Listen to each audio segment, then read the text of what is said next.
Assalamualaikum warahmatullahi wabarakatuh. Bismillahirrahmanirrahim. Alhamdulillahirabbil alamin. Wa bihi nasta'in ala umuri dunya waddin. Wassalatu wassalamu ala asrofil anbiya'i wal mursalin wa ala alihi wa sahbihi ajma'in, amma ba'd. Yang terhormat Bapak Haji Fuad Riyadi, LC.MAG, selaku dosen pengampu mata kuliah hadis hukum ekonomi, dan tak lupa teman-teman yang saya banggakan.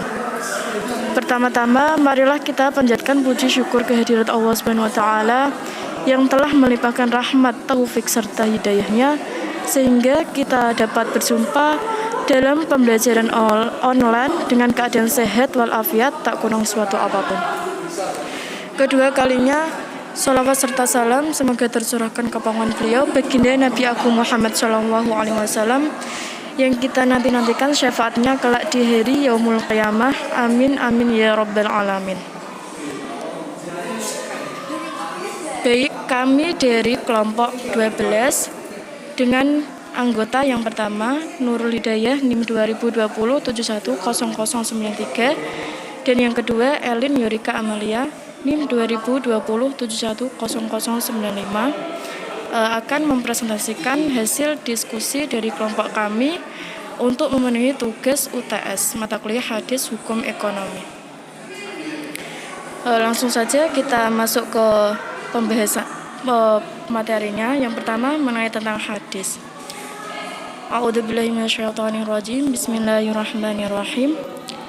Wa an Sa'id bin Abi Waqqas radhiyallahu anhu qala qultu ya Rasulullah ana mali wala yarisuni illa ibnatul wahidatun afa atasaddaqu bisulasi mali qala la qultu afa atasaddaqu bi syatrihi qala la qultu afa atasaddaqu bisulusi qala asulusu wasulusu asyir innaka tadara warasataka agniya khairum min tadarahum alatan yatafaqahum annas.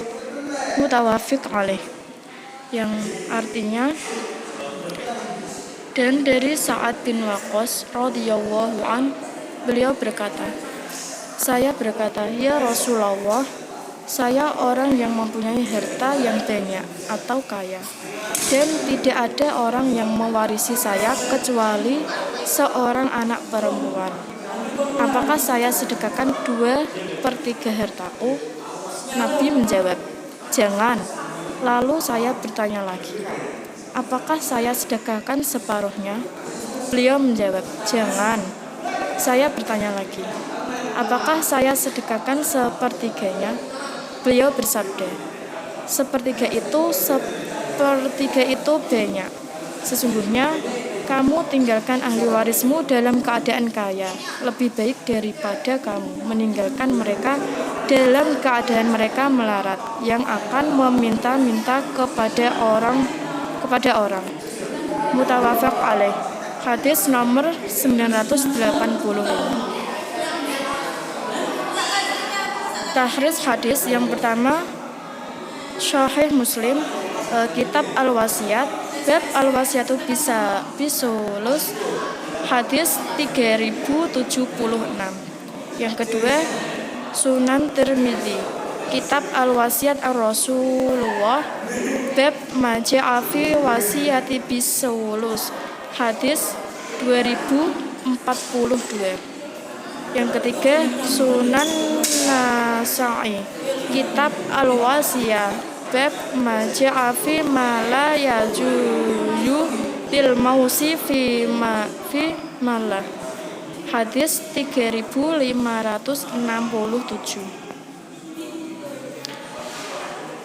Lanjutan tahriz hadis yang keempat yaitu Sunan Abu Dawud, kitab Al-Wasiyah, bab Maja'afi ma la yajuyu lil mausi fi malah, hadis 2480. Yang kelima, Musnad Ahmad, kitab Musnad Al-Ishrina bi Jannah, Bab Musnad Abi Ishaq Sa'id bin Abi Waqqas.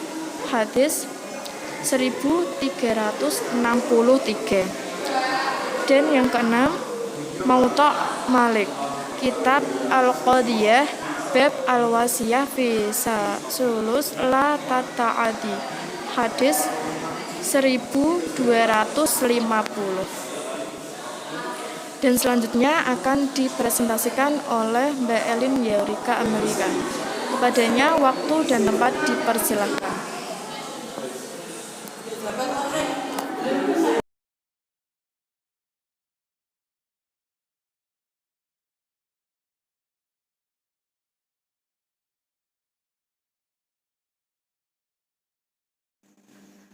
Baik, saya akan melanjutkan presentasi dari Mbak Nurul Hidayah. Syarah. Esensi dari hadis di atas adalah ukuran batasan wasiat.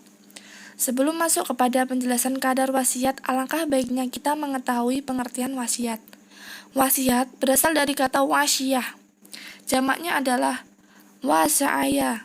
Menurut pengertian hukum syara, istilah wasiat adalah suatu perjanjian khusus yang disandarkan kepada sesuatu sesudah meninggal. Mengenai kata warosata, mengapa Rasulullah menggunakan redaksi jamak? Dalam kitab Syarah Bulughul Maram karangan Atiyah Ibnu Muhammad Salim dijelaskan bahwa ini merupakan salah satu dari kemukjizatan Nabi. Nabi mengetahui bahwa kelak saat Ibnu Abi Waqqas akan mempunyai anak yang banyak. Ada yang berpendapat anaknya 4, ada yang 6, ada yang 8, laki-laki dan perempuan, dan lebih dari 10. Anak perempuannya berjumlah 12. Dalam Syarah Sahih Muslim karya Imam Al-Nawawi ditambahkan kadar wasiat boleh sepertiga apabila ahli waris yang ditinggalkan dalam keadaan kaya. Tapi jika mereka miskin maka sebaiknya kadar wasiat dikurangi dari sepertiga. Jumhur ulama juga sepakat seseorang yang mempunyai ahli waris dianjurkan untuk tidak berwasiat lebih dari sepertiga kecuali ahli warisnya telah mengizinkan.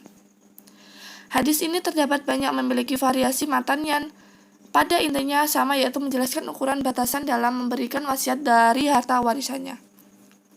Hadis ini dapat dijadikan hujah karena memenuhi kriteria hadis sahih, yakni bersambung sanadnya dan para perawinya semuanya berstatus thiqah dan juga terdapat dalam banyak jalur terhadap periwayatannya. Dasar hukum.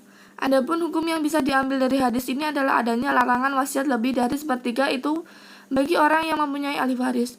Dan batas ketentuan ini telah disepakati oleh para ulama, ijma ulama. Akan tetapi masih menjadi perselisihan dalam hal apakah sepertiga itu paling banyak atau paling sedikit.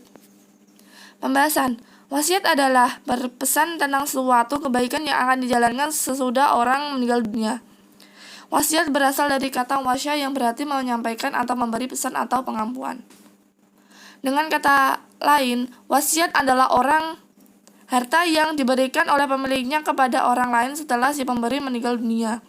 Hadis tersebut adalah termasuk hadis sahih karena marfu kepada Nabi dan sanadnya sudah sambung, mutasil. Wasiat juga diartikan menjadikan harta untuk orang lain.